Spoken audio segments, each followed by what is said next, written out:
Assalamu alaikum everyone, welcome to Reader online class session. This is me, Professor Ashish Sajid, and today our topic is temperature classification in animals.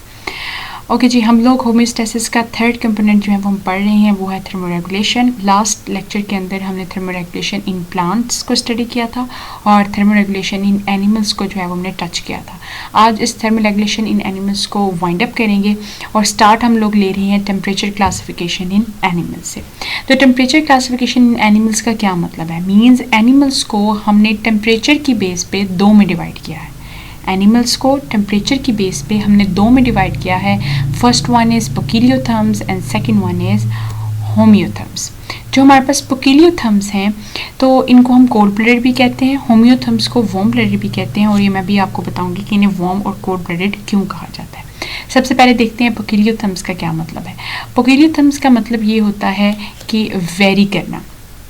ठीक है जी, very करना किस चीज़ को? यानी temperature को।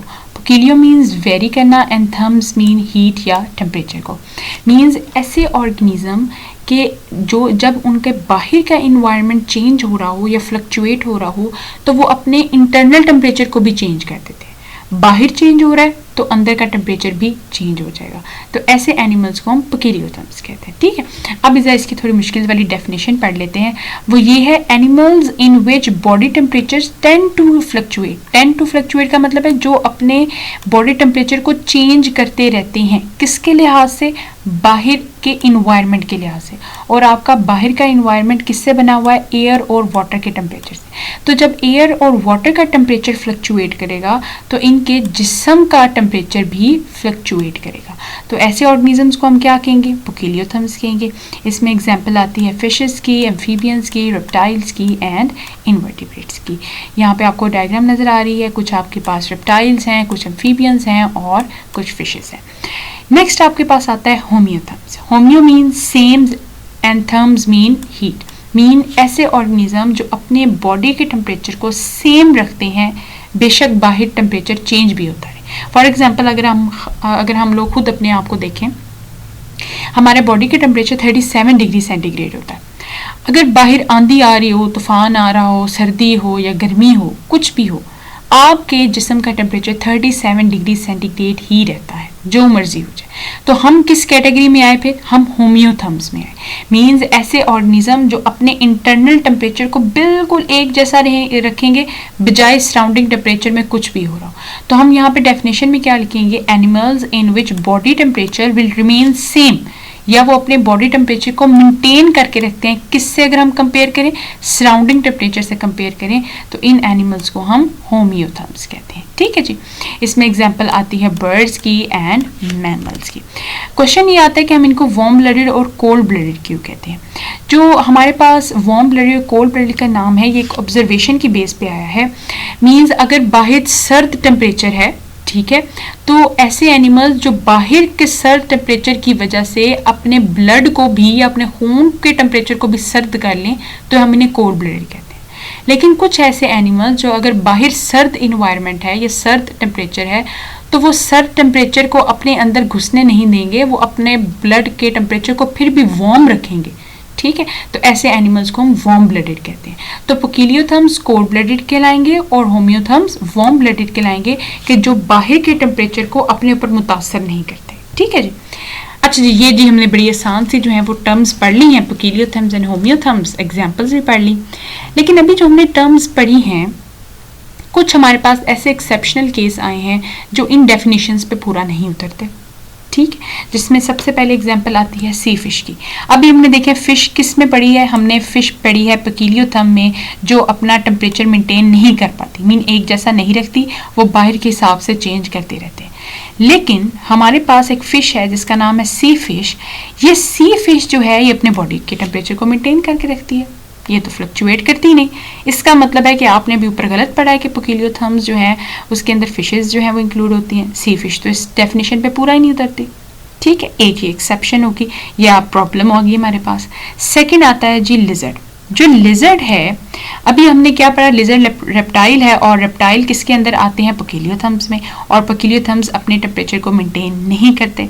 लेकिन lizard भी अपने बॉडी टेम्परेचर को मेंटेन करके रखती है। इट्स मीन लिजर्ड भी इन डेफिनेशंस पे पूरा नहीं उतरती। फिर उसके बाद एक और प्रॉब्लम आई, हमिंग बर्ड और जो बैट्स हैं हमारे पास, ये जो हमिंग बर्ड है और बैट्स जो हैं, ये चमगादड़ कहते हैं, ये दोनों जो हैं किस कैटेगरी में आती हैं? ये होम्योथम्स की कैटेगरी में आती हैं।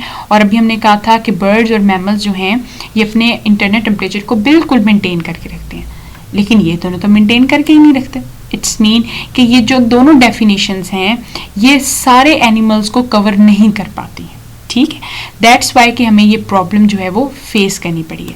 ये प्रॉब्लम्स याद रखनी है, ये शॉर्ट क्वेश्चन में आती हैं और ये जितने भी एग्जाम्पल्स हैं ये आपके पक्के के पक्के MCQs हैं, ठीक है जी। तो ये चीज़ें याद रखनी है, ये शॉर्ट क्वेश्चंस होते हैं, अगर डेफिनेशंस वगैरह हों के लिए तो आपने सिर्फ डेफिनेशन नहीं लिखनी, साथ में उसकी एग्जांपल्स भी मेंशन करनी है। और अगर वो आपसे इनकी लिमिटेशन या प्रॉब्लम पूछें तो वो भी आप लोग मेंशन करेंगे। तो इसका मतलब ये हुआ कि अभी जो आपने डेफिनेशंस पढ़ी हैं ये सब गलत की गलत हैं, मीन्स अभी हम इसको प्रॉपरली जो है वो अप्लाई नहीं कर सकते हर एनिमल्स पे। इट्स मीन ये रॉन्ग होगी। चलते हैं फिर अब हम अगले नए वाली मॉडर्न क्लासिफिकेशन पे। तो ये जो मॉडर्न क्लासिफिकेशन है ये हमने किसकी बेस पे की है? इसके 2 पॉइंट्स हैं, यानी इस क्लासिफिकेशन के 2 पॉइंट्स हैं। पहला पॉइंट ये है कि ये ऑर्गेनिज्म हीट प्रोड्यूस कहाँ से करते हैं, मीन इनके अंदर से हीट आती कहाँ से। पहला पॉइंट क्या है कि इनके पास हीट का जरिया क्या है, कहाँ से ये हीट प्रोड्यूस करते हैं। सेकंड वन कि जब इनके जिस्म में इनफ हीट प्रोड्यूस हो जाती है तो क्या ये अपने टेम्परेचर को मेंटेन कर पाते हैं, ठीक है, या मेंटेन करते हैं कि नहीं करते, फ्लक्चुएट करते रहते हैं कि एक जैसा रखते हैं। तो ये 2 मेन पॉइंट्स हैं। पहला पॉइंट क्या हुआ कि क्या ये किस जगह से जो है ये हीट को मैनेज कर रहे हैं, या इनके जिस्म में कहाँ से हीट आ रही है, जरिया क्या है। And second one is that कि क्या ये अपने टेम्परेचर को मेंटेन कर पाते हैं या नहीं। तो इन दोनों पॉइंट्स की बेस पे हमने ऑर्गेनिजम्स को या एनिमल्स को 3 हिस्सों में डिवाइड किया है। First one is endotherm, second one is ectotherm and third one is heterotherms. तो सबसे पहले चलते हैं हम एंडोथर्म्स के ऊपर। जो हमारे पास एंडोथर्म्स हैं इसका लफ्जी मतलब क्या है? Endo mean inside the body and therms mean heat. Means इसका मतलब ये हुआ कि ये ऐसे एनिमल्स हैं जो हीट को मैनेज कर रहे हैं इनसाइड द बॉडी। मीन कि इनके पास कोई ऐसा प्रोसेस है जिसके थ्रू ये अपने जिस्म के अंदर ही इतनी हीट प्रोड्यूस कर लेते हैं कि वो उनके लिए इनफ होती है, ठीक है। तो ये हीट कहाँ से आ रही है, ये सोर्स क्या है हीट का? तो ये सोर्स है इनका अपना मेटाबॉलिज्म। इनके जिस्म के अंदर ही ऐसे रिएक्शंस हो रहे होते हैं और इनके रिएक्शंस के रिजल्ट में क्या निकलती है? हीट निकलती है, और यही हीट इनफ होती है कि इनके बॉडी टेम्परेचर को मैनेज कर पाए। तो सबसे पहले हमने क्या पॉइंट पढ़ा कि इनकी सोर्स ऑफ हीट क्या है? तो इनकी सोर्स ऑफ हीट इनका अपना मेटाबॉलिज्म है। सेकंड क्वेश्चन ये, क्या ये अपने टेम्परेचर को मेंटेन कर पाते हैं? जी हाँ, ये बिल्कुल अपने टेम्परेचर को मेंटेन कर पाते हैं। तो ऐसे एनिमल जो अपने जिस्म की हीट अपने मेटाबॉलिज्म से हासिल करते हैं प्लस अपने बॉडी के टेम्परेचर को मेंटेन करके भी रखते हैं, तो इनको हम एंडोथर्म्स कहते हैं।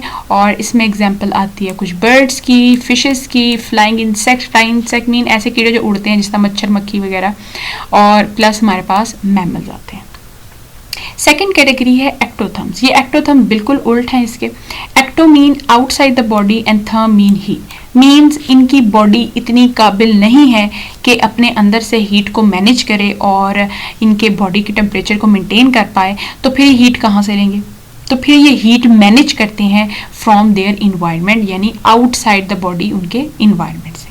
तो यहाँ पे हम पॉइंट क्या लिखेंगे कि इनके पास इनफ मेटाबॉलिक हीट प्रोड्यूस नहीं होती, और जितनी होती भी है वो लॉस हो जाती है या उनके जिस्म से निकल जाती है। कहाँ से?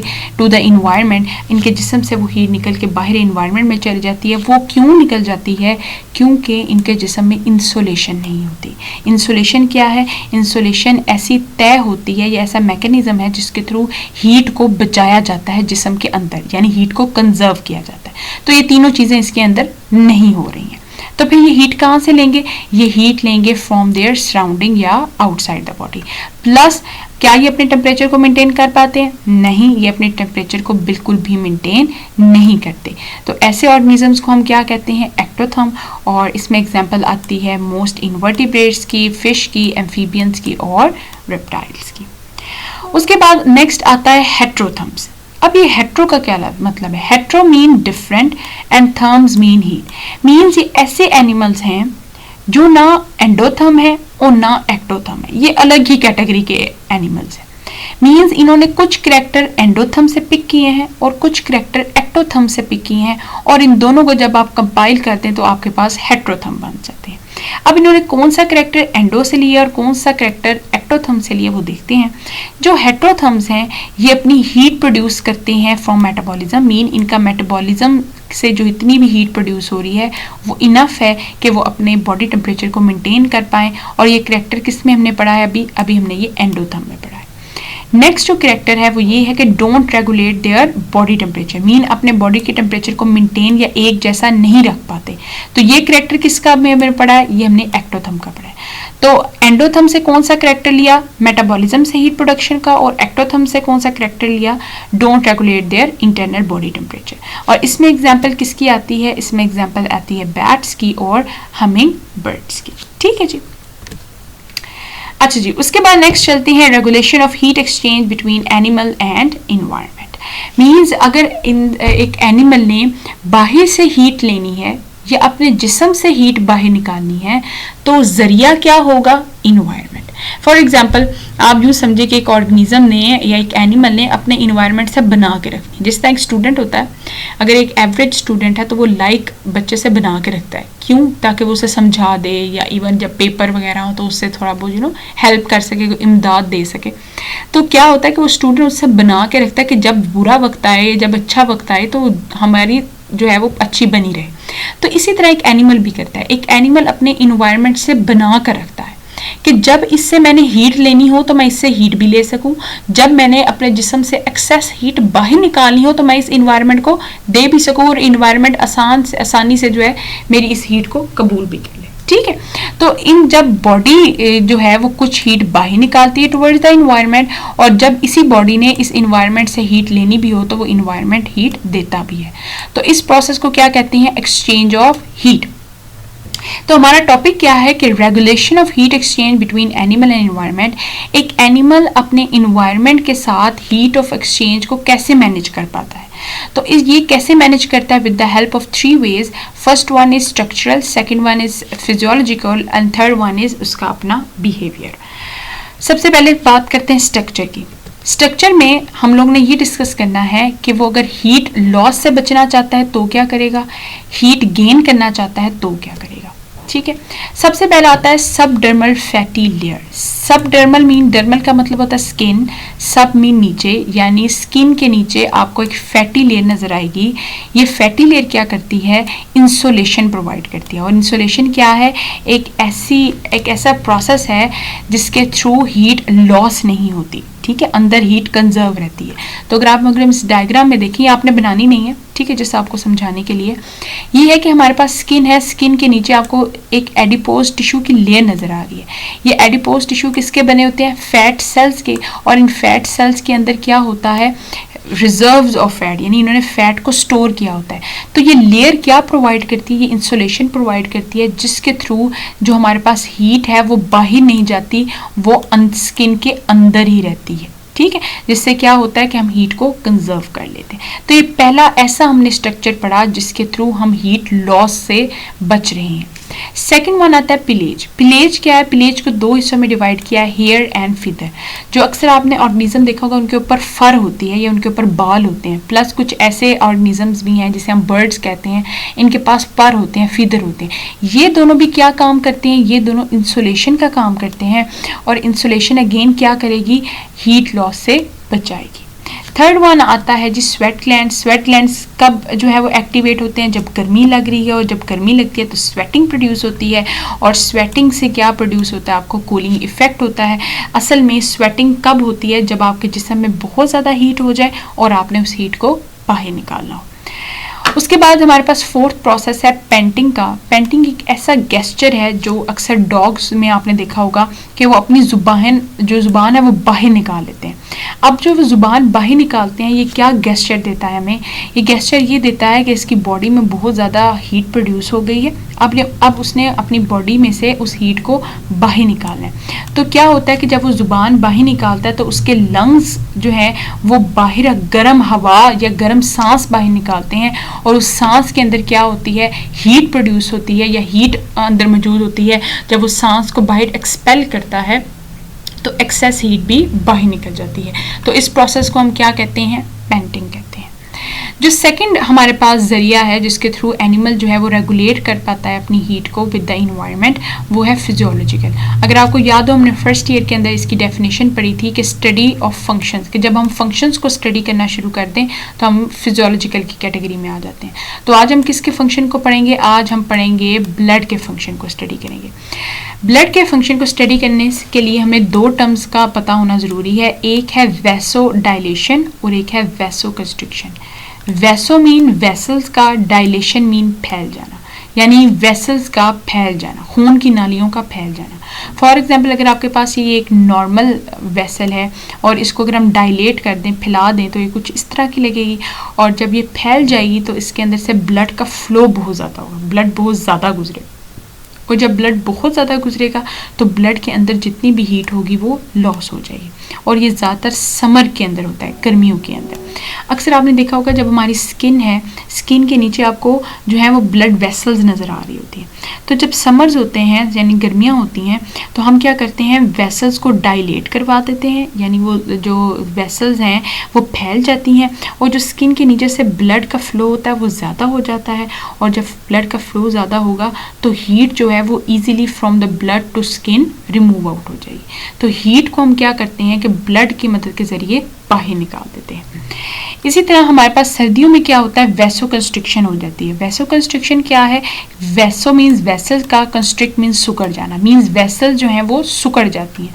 फॉर एग्जांपल, अगर ये एक नॉर्मल जो है वो साइज़ है, तो अब क्या होगा कि हम लोगों ने वेसल्स को छोटा कर दिया, कंस्ट्रिक्ट कर दिया, जिससे क्या होगा, ब्लड फ्लो कम हो जाएगा। और विंटर के अंदर आपको जाहिर सी बात है हमने बॉडी के अंदर हीट को बचा के रखना होता है, तो कंस्ट्रिक्शन से क्या होगा कि हीट लॉस नहीं हो पाएगी।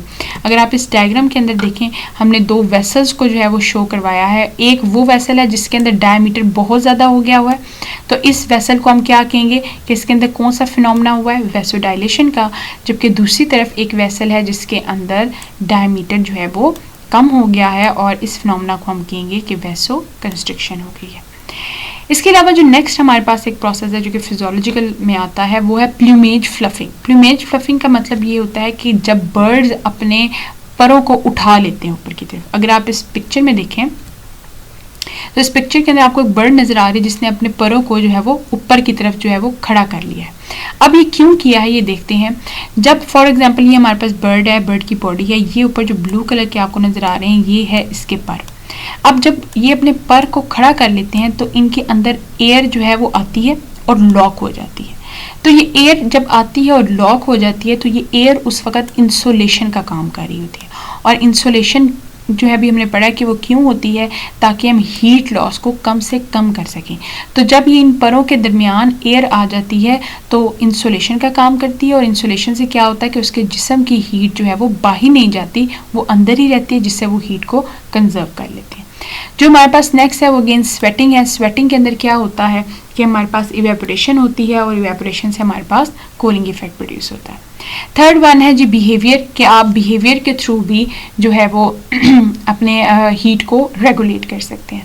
इसमें फर्स्ट वन आता है जी चेंज ऑफ पोजीशन। अपने रवैये को इस तरह चेंज करें कि पोजीशन चेंज हो जाए, या आपका रवैया इस तरह का हो कि आप पोस्चर चेंज कर लें। तो सबसे पहले पढ़ते हैं चेंज ऑफ पोजीशन, मींस अपनी पोजीशन को चेंज करना। इसमें हम एग्जांपल पढ़ रहे हैं लिजर्ड की।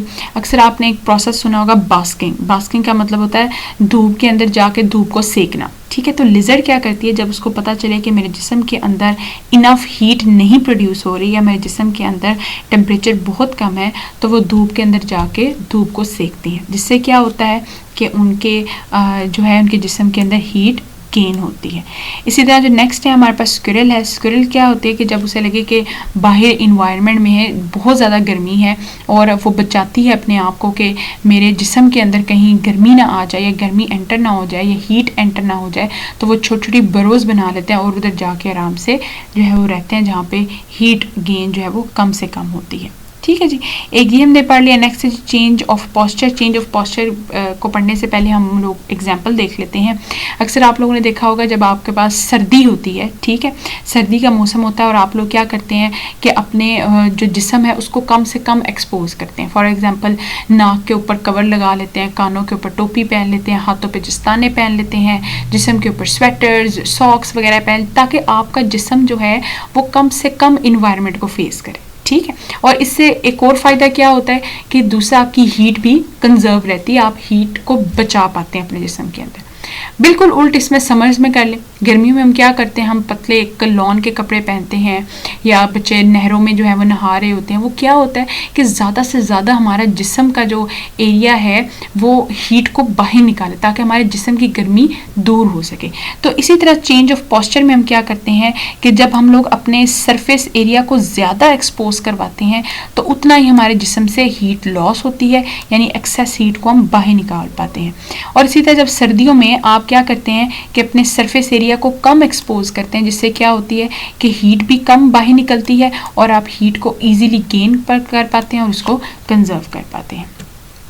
अच्छा, ये पिक्चर्स हम लोग देख लेते हैं। ये हमारे पास है जी लेज़र जो कि सन बास्किंग कर रही है, ठीक है, धूप सेक रही है। और ये हमारे पास स्क्विरल है जो कि ब्रो के अंदर छुप के बैठी हुई है, ताकि ज़्यादा इन्वायरमेंट की हीट मेरे अंदर दाखिल ना हो। ओके जी, थैंक यू फॉर लिसनिंग। अल्लाह हाफिज़।